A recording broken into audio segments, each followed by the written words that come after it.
We all know what Chanukah is. For 8 nights, we light Chanukah Menorah.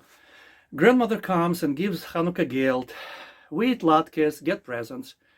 That's it. And nevertheless, Talmud asks this very question. My Chanukah. What is Chanukah?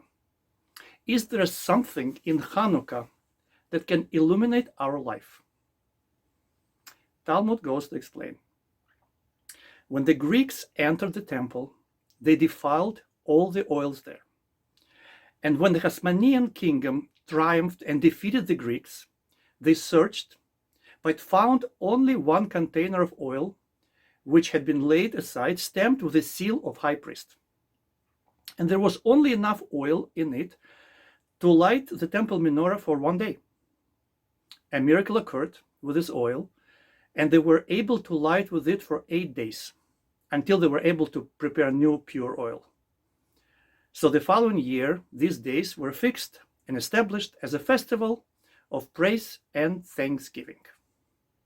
Okay, so pay attention. The key phrase here is a miracle occurred with this oil. What exactly occurred with the oil? What kind of miracle?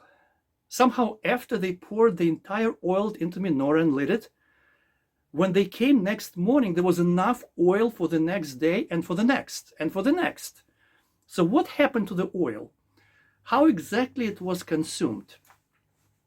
So some explain that the miracle was that after the entire amount of oil was used, the cups of the menorah miraculously filled up again. And the next day again, and the next day again. According to this explanation, we're talking about the quantity of the oil that was miraculously replenished.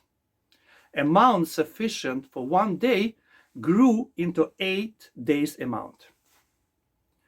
But there's another explanation. The miracle wasn't in the quantity of the oil, but in its quality. The oil miraculously burned at such a rate that it took 8 days to finish one day's amount. Amount didn't change. The quality, or if you want, the density of oil was different. Okay, so we have two explanations. Which is better? I will tell you like this. Miracles, like everything in this world, too, follow certain laws. The law number one is God usually performs a miracle in the most natural way, using previously created by him material.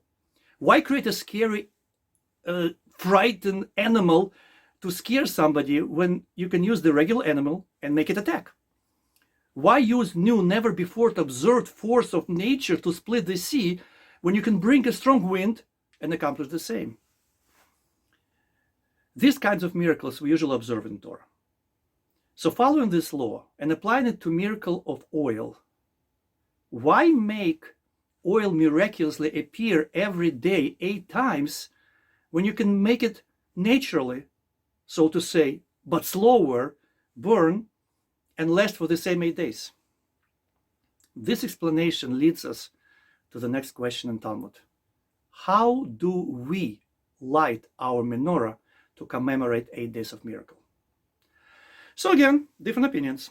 One opinion states that we start with 8. On the first day, we light 8 candles. Every consecutive day, we decrease the number of candles until on the 8th night, we light 1 candle. From 8 to 1. Why? The logic is obvious. Already on the first night, there was enough oil in the menorah to burn for 8 nights. On the second night, there was only enough oil to burn 7 nights. And so on until on the 8th night, there was enough oil to burn only for 1 night. But this is from the point of view of the potential of the oil, not its actualization. The original miraculous potential of the oil was to burn for 8 nights, and this potential decreased with every day. From the point of view of actualization, the opposite is true. On the first day, the miracle had been seen for only 1 night. On the second day, it had been seen for 2 nights. And thus, each successive day, the miracle became increasingly apparent. And this is the second opinion that states that we start with 1 candle on the first night and increase amount of candles with every night until we light 8 candles. on the 8th night. And this is the law of how to light menorah. Start with 1, end with 8. So, going back to Talmud's question, my Chanukah, what does Chanukah teach us?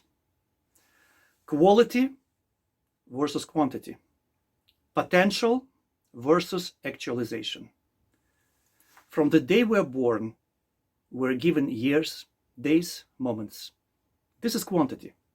How do we use time? This is quality. In the beginning of our lives, we have huge potential. We can become anybody. We can change the world, influence people around us. If we don't use our gifts, they will forever stay just that, potential. Could've, should've, would've, but didn't. But if we use every moment, every day, every year, if we actualize our potential, put it in action, every day we and the world around us becomes increasingly better and brighter. We start with 1 candle, increasing amount every night. This is actualization. And this year, when you light Chanukah menorah, think about this law. Use your gifts to become bigger and better. Make life brighter and warmer for you and others. Happy Chanukah.